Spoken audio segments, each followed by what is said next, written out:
In this PowerPoint presentation, I will address 3 points about organizational control. I will describe the purpose behind control in an organization, describe a contemporary tool used in maintaining that organizational control, and talk about how that tool is used to control organizations' finances and budget. As defined by Richard Daft in his 2016 textbook, Management, organizational control is defined as the systematic process of regulating organizational activities to make them consistent with the expectations established in plans, targets, and standards of performance.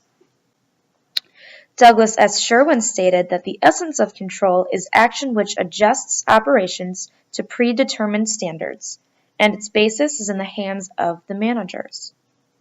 A 2014 article published by Journal of Defense Resources Management states that the idea of control has its origins in the Latin phrase contra rollis, which translates to verifying the copy of a document against the original. That is, what are the standards established and are they being met? Kangerly and Dellon state in their 2012 article, Multidimensionality of Organizational Control and its Relationship with Bureaucratic, Market, Clan, and Output Control in MNCs, control is defined as the process of monitoring activities to ensure that they are being accomplished as planned and of correcting any significant deviations. A 4-step feedback control model has been implemented to do exactly that. The first step of the feedback control model is establish standards of performance. That is, defining goals for the organization and how they are being met.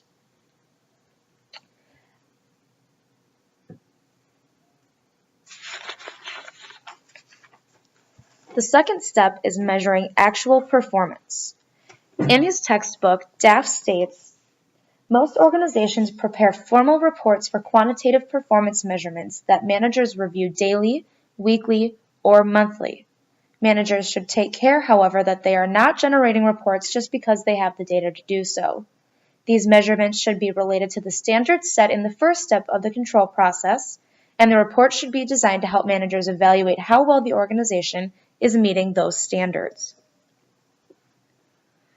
Step 3, compare performance to standards, allows management to do just that, to compare actual performance to the standards set. Daft also states in his textbook, when managers read computer reports or walk through the plant, they identify whether actual performance meets, exceeds, or falls short of the standards that were set.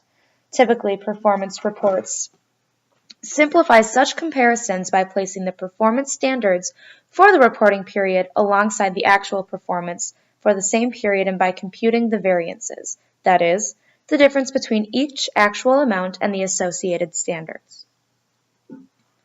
The fourth step, take corrective action, allows management to make any changes, if necessary, to the standards that were established. The standards, if they aren't being met, of course, need to be changed to make improvements to the company.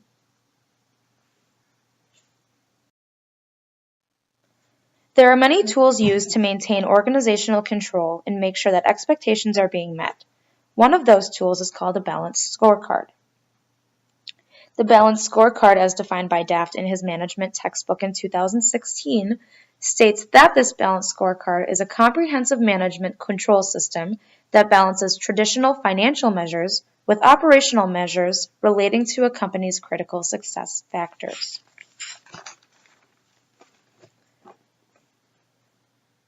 According to Chris Leonard in his 2007 article, Achieving Success Through a Balanced Scorecard, the balanced scorecard was introduced in 1992 by the Harvard Business Law School.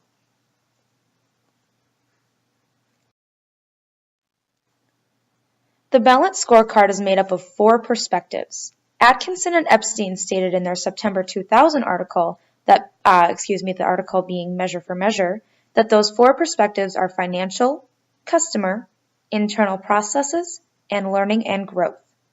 Each of the 4 perspectives are important to a firm's success and are closely monitored to ensure that goals are being met.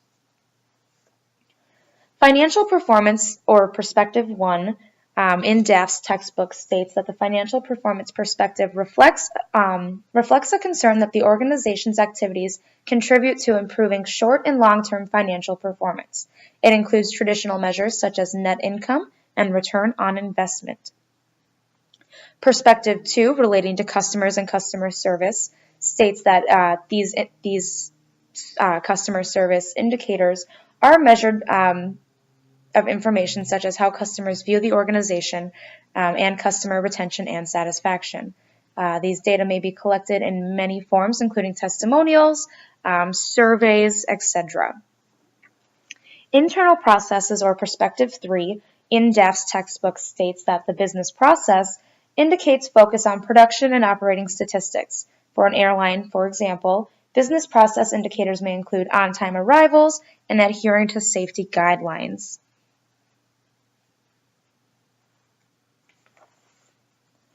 Perspective 4, learning and growth, again in DAF's textbook, states that this final component of the balanced scorecard looks at the organization's potential for learning and growth, of course, focusing on how well resources and human capital are being managed for the company's future. Metrics may include things such as employee retention, so what's the turnover rate, and the introduction of new products. The components of the scorecard are designed in an integrated manner so as to be successful.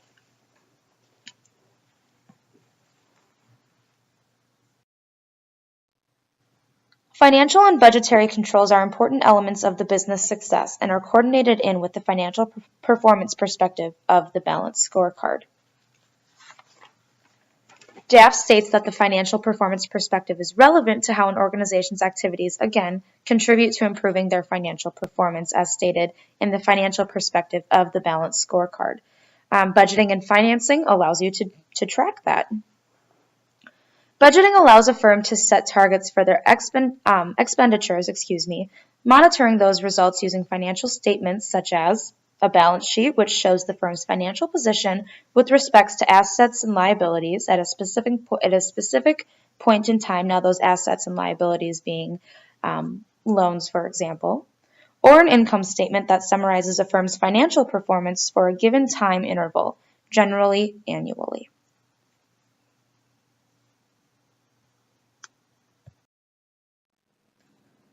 Control in an organization and all elements that make up the term control, whether that be finance, customer service, product output, that is what keeps the company, or any company for that matter, in line and successful.